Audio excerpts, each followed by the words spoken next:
Yeah, as you mentioned, my kind of background is in property management growth and helping property management companies grow. I got my start in the industry as a business development manager at a company that you initially worked with, how we initially met, in San Antonio, Texas, called RentWorks. So inevitably, a business development manager's a good portion of their job is helping to develop lead sources, develop relationships, develop referrals. One thing I'll definitely, let managers and business owners know is that results can lie. Just because you have someone coming in who's brought in 10 units a month for 3 months and you see them leaving early every other day, but you think it's okay because they've brought in the results, that's not going to last forever. So make sure that you're tracking activity and hold your employees accountable to that activity. Welcome back to Real Estate Leadership Unlocked. I'm Debbie Lariviere, founder of Monter Coaching, where we work with brokerage owners, independent team leaders, and property management firms to build profitable, scalable businesses. Today, we're tackling one of the most overlooked growth levers in property management, hiring a full-time business development manager.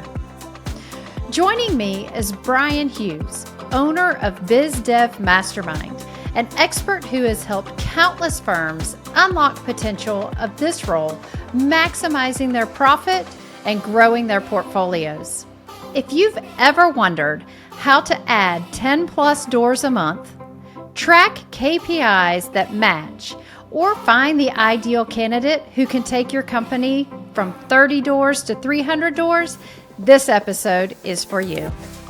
Hi, Brian. Welcome to Real Estate Leadership Unlocked. I am so excited to have you here. I know you and I go way back into the property management growth days, and we've had the opportunity to share the stage at a couple property management masterminds and business development conferences. And ultimately, you are one of my favorite people in the property management space because you are a wealth of knowledge for these companies, really elevating and escalating their growth. So I am super excited to have you here today. But before we kick it off, I'll have you introduce yourself a little bit further to our listeners. Well, thank you so much for that intro, Debbie. And yes, we do go way back, and it's great to see you again and connect with you in this space and share even more knowledge with your audience. So thank you for having me here. Yeah, as you mentioned, my kind of background is in property management growth and helping property management companies grow. I got my start in the industry as a business development manager at a company that you initially worked with, how we initially met, in San Antonio, Texas, called RentWorks. And that company owned by Brad Larson, we've been involved in a few different kind of aspects of property management and kind of gave me a pretty well-rounded understanding of the industry. And as a business development manager, that's kind of where I focus my efforts at RentWorks. And back in 2020, we started the business BizDev Mastermind, which is working with property management companies to help them recruit business development managers, train their current business development staff, and ultimately help those property management companies grow faster and also grow organically, where they're not spending thousands and thousands on marketing every single month. I love that. Well, one of the topics I come into today's podcast with is the full-time business development manager. I know oftentimes when property management companies are getting off the ground, they rely on their leasing consultants or the broker of record to go and really add those doors organically. Then they look at potential lead opportunities, and then they kind of get stuck at 40 to 50, maybe 100 doors and not real clear on what direction they did go for that business development. So I'd love to tackle the full-time business development manager position with you. So walk me through, what does that look like for a company, and who are we hiring? What are the skill sets? What are they doing? Sure. Yeah, good question. That's usually the first question a lot of companies are asking. What does this person do all day? And for a lot of business owners, it's maybe hard for them to conceptualize what someone would do all day if they were just focused on business development, because in their mind, they think, well, it only takes me, an hour a week. And well, that's maybe why you're not seeing the results that you maybe would like. So that's kind of one thing. It really is a full-time role. And, what does that look like kind of depends on each company. For some companies that have, hundreds of leads coming in every single month, that's a kind of a different job description than a lot of companies who we tend to work with, who are at that 50 to 100 to 200 door range. And their main focus is not closing the hundreds of leads that have coming in. It's how can we generate more leads, more business, more opportunities. So inevitably, a business development manager's a good portion of their job is helping to develop lead sources, develop relationships, develop referrals. And so, that's kind of depending on the amount of leads they have coming in, anywhere from 25 to 50% of their role is developing leads. And then the other half of the role is closing those leads. So it's kind of a dual role in both sales and marketing. Yeah, great. So when you say, what does this person do all day? Where are they? Let's take the company that doesn't have a ton of leads coming in and they're looking for that lead flow advantage. Where would this person step in and help with growth? Like, what are some of those strategies that you're seeing at that, first of all, at that, like you said, 50 to 100 doors, and then maybe at that 2 to 300 doors? So there's a handful of tried and true strategies that just work, but a lot of management companies don't have the capacity, don't have the people to really lean into them. And most of them are organic. We wouldn't suggest that you go out and spend tens of thousands of dollars on Google ads or Facebook ads or things like that. What we coach our BDMs to do is identify those real estate agents, identify those brokerages, those brokers who work with investors already.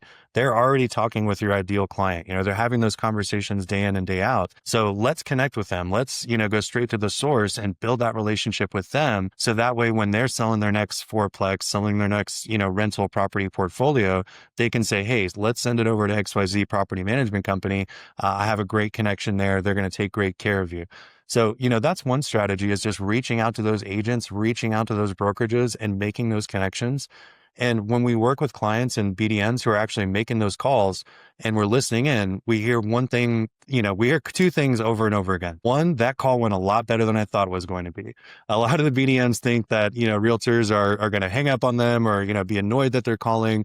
But 9 times out of 10, they're, happy to have a property management contact.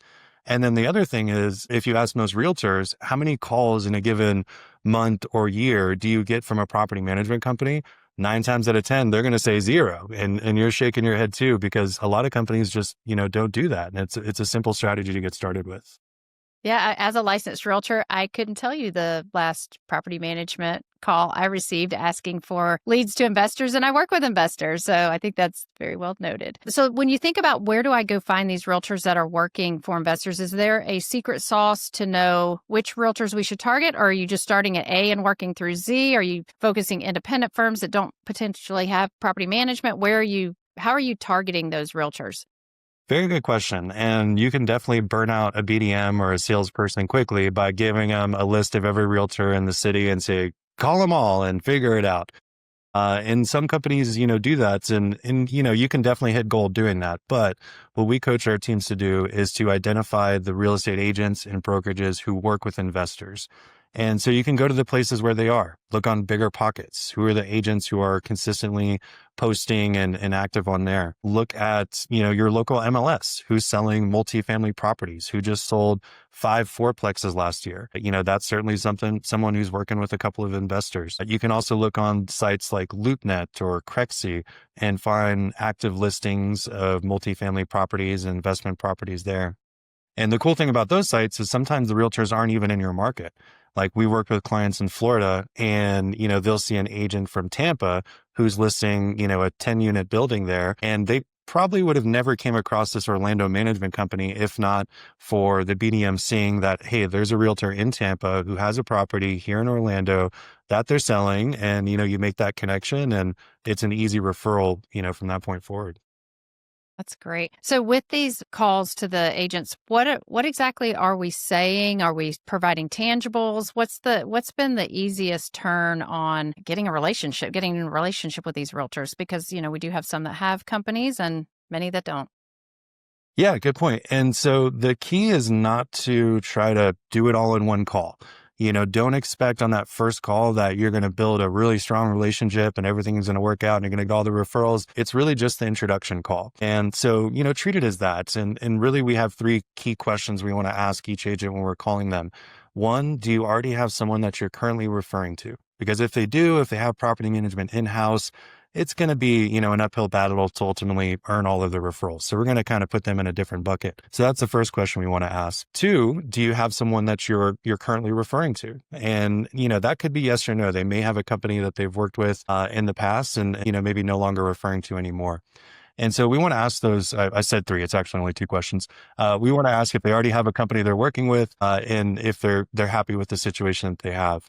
And, depending on their answers, we're going to put them in different buckets and follow up in a different way. Yeah, and I think number 3 question, just to fill in the blank, would be, are you currently working with any investors that could potentially benefit from property management services? Because I think oftentimes agents, and I know this just from working with agents, they forget about the investors because of the now business, the transactional move for primary residences. And we've been somewhat in a market where investors have gone a little quieter on purchasing based on property values, interest rates, and that sort of thing. And again, it's like, okay, interest rates are coming down. There are deals out there with days on market increasing. So start thinking, it'll help that agent even think of those investors when they start thinking about prospecting tomorrow. Maybe they go call their investors and then circle back with me because I gave them the question, right? Yeah. And I just want to also throw in at the end of each call, we do end with, making sure to let them know that we're a resource for them. So, hey, thanks for taking my call. Hey, in the future, if you ever have any property management questions, if you ever need a rental estimate, if you ever want me to put together a pro forma on a property, or ever just give you an opinion on a property, feel free to reach out. I'm always happy to help. And you can kind of hear in their voice, the realtor kind of shifts and, oh, thank you. And now it's not just a sales call. It's, hey, I want to be a resource for you. And that's a good way to start the relationship. I love that. And one thing that I've heard too is, and I'll share here, is that sending over of your contact card, again, put in your contact card, your property management referral, something like that as your company. It doesn't have to say XYZ Realty Services, so that they know who you are. They can go search that in their phone. Another thing is link some of your social accounts or your reviews in that contact card, because then they can go back and learn more about you on their own time when they're sitting in car line. And they go, who was this Brian that called me? They have easy access to you versus just your name and phone number. And I have a couple of agents who have tried that and are getting good results from that tip as well. Yeah, very good point. So one thing you mentioned were the 4-plexes, 5-plexes, larger per door transactions or opportunity. When you think about the opportunities there, are you seeing that be more of the target, or is it one door at a time? And I'm referencing this from a lot of your posts are you have an amazing property management client who added 30 doors this month or 45 doors this month. How are we getting those types of numbers?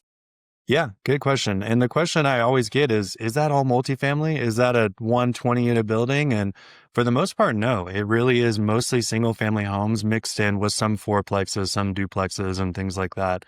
But the way to find those larger clients really is, a couple of methods, going to the realtor.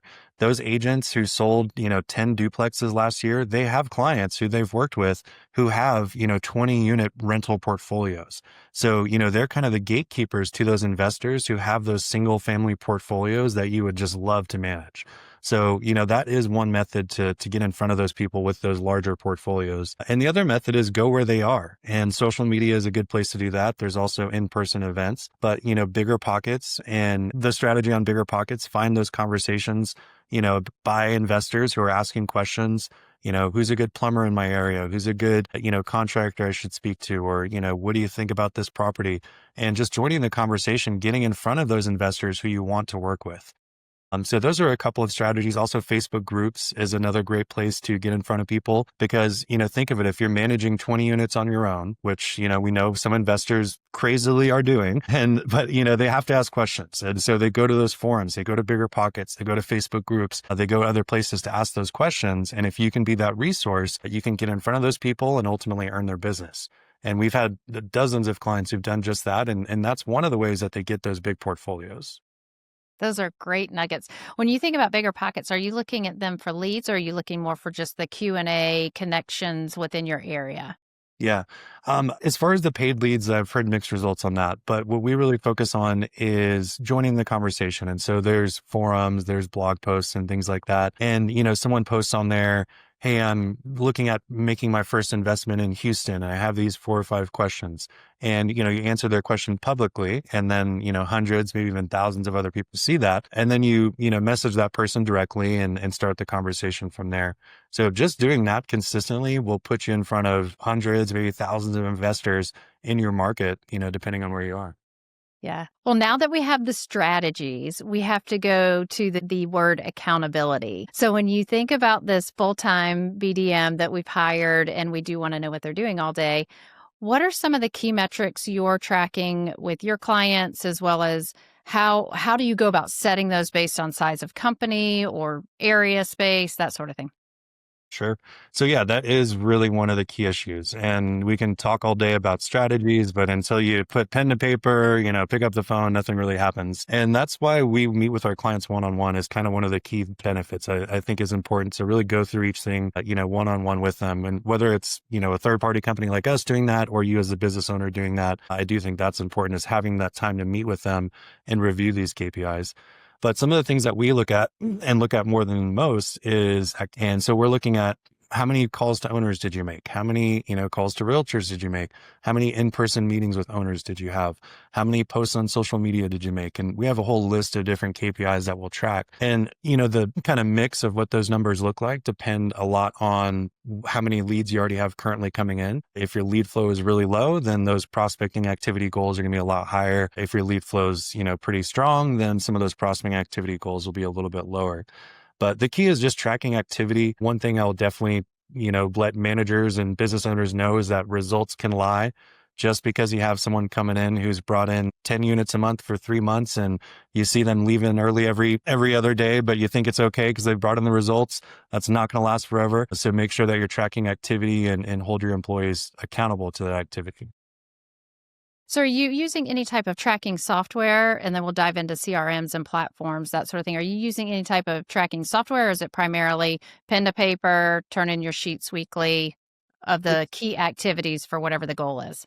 Yeah, it's a mix of both. A lot of the CRM software we work with tracks, call history and things like that. So those numbers we can pull real easily from there.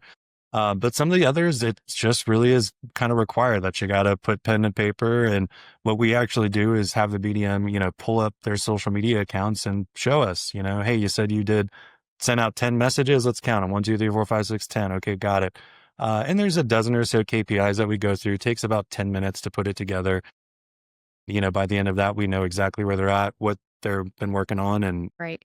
So let's segue into some of that technology that you all are using or promoting within the property management space altogether. One for inbound lead flow, and then also retention and growth through just organic growth through referrals and that sort of thing. What are the forms you're using? yeah, so Lead Simple is the one that we've worked with the most, and it's a CRM specifically built for property managers, and it's fairly intuitive and it just works. I think that's the most thing I can say about it. And so what we can set up in there are sales processes. So when a lead comes in, a text message goes out to that lead along with your Calendly link. So they can click right there and book a meeting with you if they'd like. Also, an email goes out with more information, a video introducing the BDM, links to your website, links to your reviews. And then also at the same time, the BDM or the salesperson's phone is ringing. So all of that happens right away through the system. And so you're getting to leads quickly and ensuring that you're, first in line when they do submit that lead form. So that's one way to capture that lead and categorize it. And in property management, the sales cycle is so long. So, you really do need a CRM or some sort of software to manage all of those leads. Another one that's out there and coming on is Apply. And Apply is another CRM that a lot of our clients will use and works similarly. A little bit of difference in features. So it's still lead simple for the time being, but there is some folks using that and happy with that as well. I believe they have a little bit more solutions on the back end, which I think is kind of the difference. And so when you say lead simple, for some of my listeners out there, that is a completely different CRM. It's a CRM, so different database from like your Appfolio, BizDev that you're managing your actual properties in.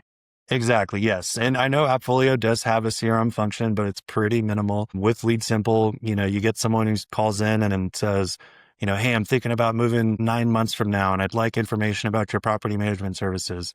You are very unlikely to remember to call them back 9 months from now. But if you have it in your CRM and have a reminder set, it's, much more likely to happen. And ultimately, we want all of those calls to happen. And that's what the CRM allows you to do. That's great. Well, and one thing too, when I think about some of the other strategies, and this is what triggered it for you, the use of Lead Simple is if you're a property management company managing properties and you get the applications in, and I think I've heard you say this in a conference, you get those applications in, but they don't necessarily land on your desk.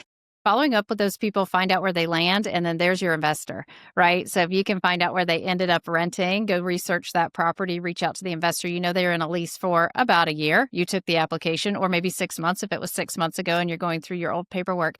But again, that's your list, an additional list of properties that are being rented just on applicants that didn't land with you because they landed somewhere.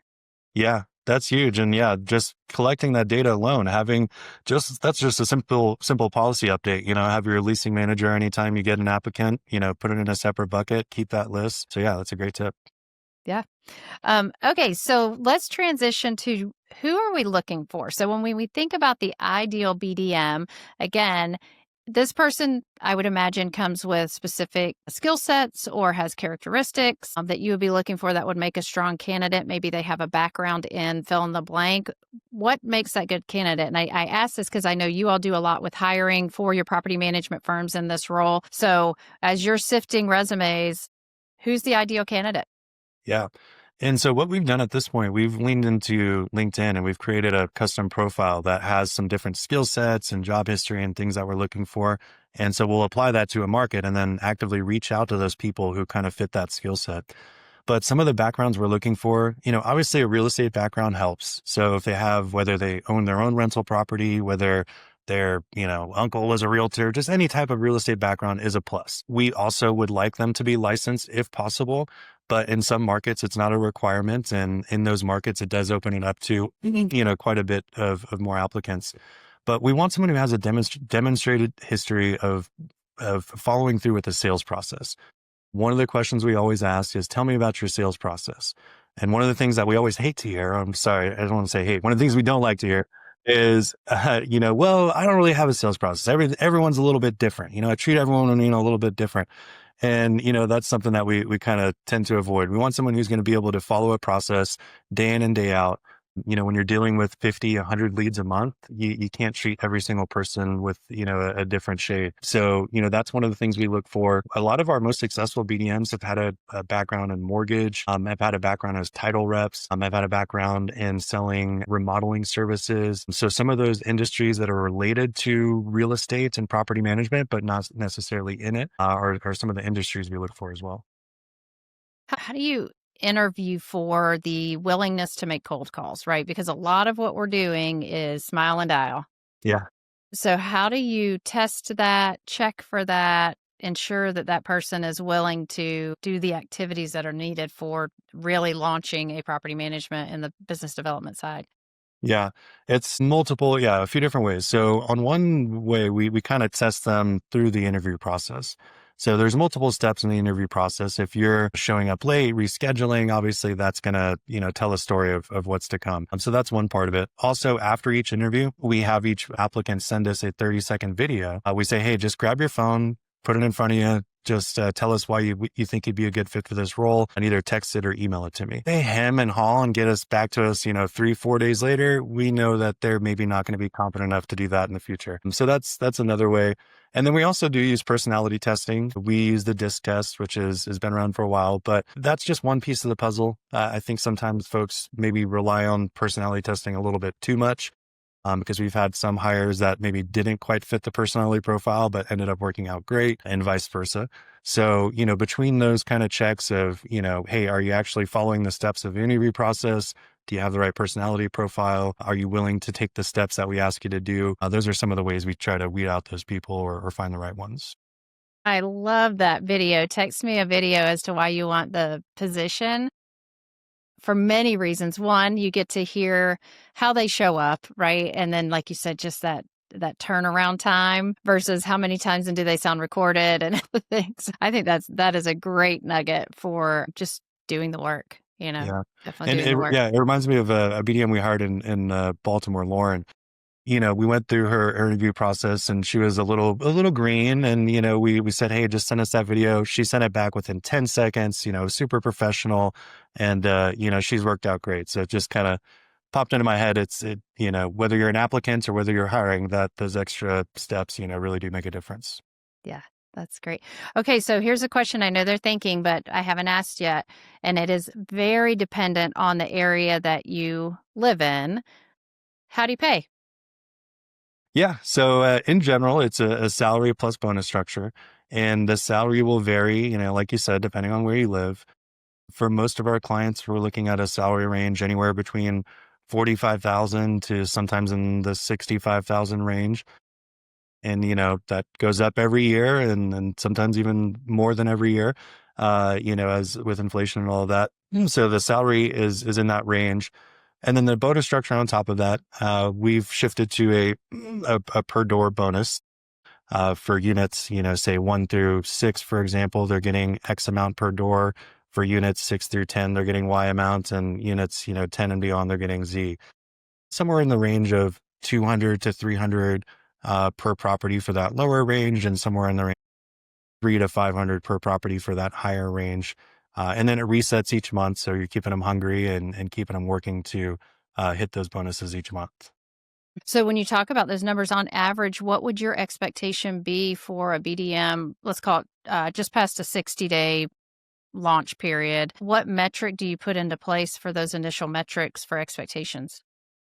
Yeah. So one of the things we really focus on tracking is activity more than results, because we have some clients, who have 0 leads coming in or just a handful of leads.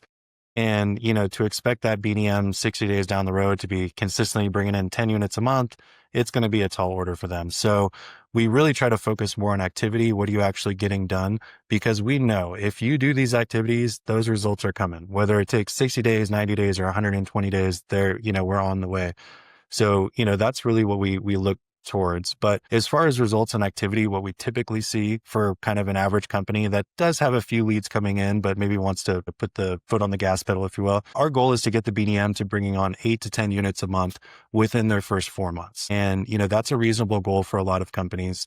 Now, if you're starting from complete zero, extend that timeline out a little bit, but, that's what we work towards. But on the higher end, we have plenty of clients who are bringing in 15, 25, some 30 plus units a month, every month consistently. So, the opportunity is definitely there. Yeah. Then, so let's go back to that 8 to 10 a month, because I think that's really a good number for what I hear also, just for manageability for what a lot of the companies I work with, their staff would be able to turn. Behind the door of the 8 to 10, and you talk about the activities, about how many calls should they be making daily or weekly? What are those what do those metrics look like? So for a BDM, if you're getting, I'm just thinking of numbers I can pull off the top of my head. So a BDM, they're getting around 30 leads a month, say. We would expect to see around 100 calls a month in the CRM to your current owners. So that's kind of a, loose number of what we look for, but essentially 3 times the number of leads that you're getting. And so we'll go with that as far as the calls.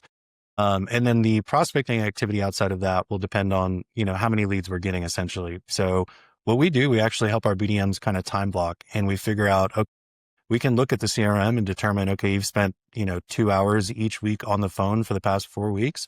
So we know pretty confidently you're going to spend about 2 hours on the phone each week. So that leaves us 38 hours, or we'll just call it 30 hours, of other time to do other activities. So we fill that up with calling realtors and social media, creating content and other things like that. So, those are some of the things we look at. No, that's great. That's great advice too. And you're right. When you start thinking about, oh, I make calls all day. What is all day exactly? Yes. And you go, it's 2 hours. Okay. So it's 38. Okay. We'll give you 30. Yeah, exactly. I love that. I love that concept. So think about the owner who's nervous about making this hire. What advice do you have for them?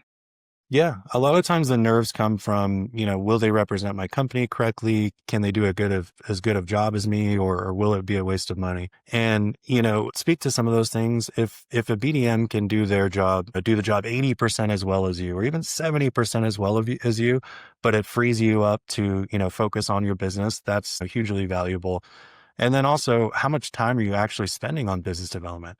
If you, as the business owner, can spend an hour or 2 hours a week and bring on 1 or 2 or 3 properties a month, just do the math. If your BDM, even 70% as good as you, can, focus 100% of their time, naturally they're going to produce more.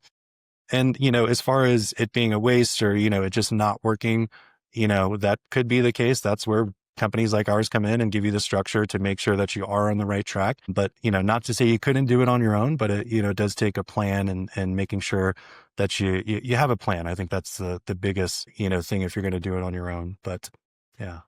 Yeah. I like that. So if you had somebody in the organization, property manager, leasing consultant that wanted to transition into the BDM, would you start that as part-time or would you roll that into full-time, hands down? Ideally, if we could put them as full-time, I would say just start them as full-time and roll them into that. Oftentimes when it's a property manager who's been a property manager for some time and then wants to get into business development, I've just found in my experience, if you're really good at property management, you're maybe not as great at business development. Not to say that there aren't people out there who can do both extremely well. I'm sure there are.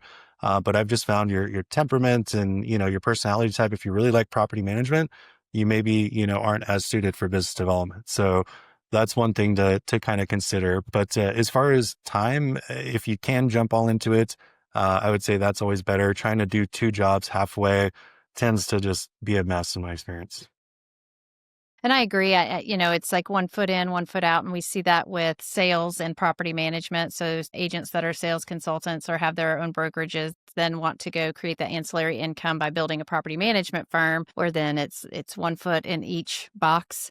And it is tricky to navigate like where you're truly spending your time based on revenue created. And let's be honest, revenue created on a property management door isn't substantial compared to what you could go sell a home for. It's just an overtime, time on task. And again, that BDM is going to get you to where you want to be quicker. It's definitely, I feel like it's definitely worth the investment and in your business and in yourself. So this has been super helpful on why we should have the full-time BDM, who we're looking for, all the strategies and accountability.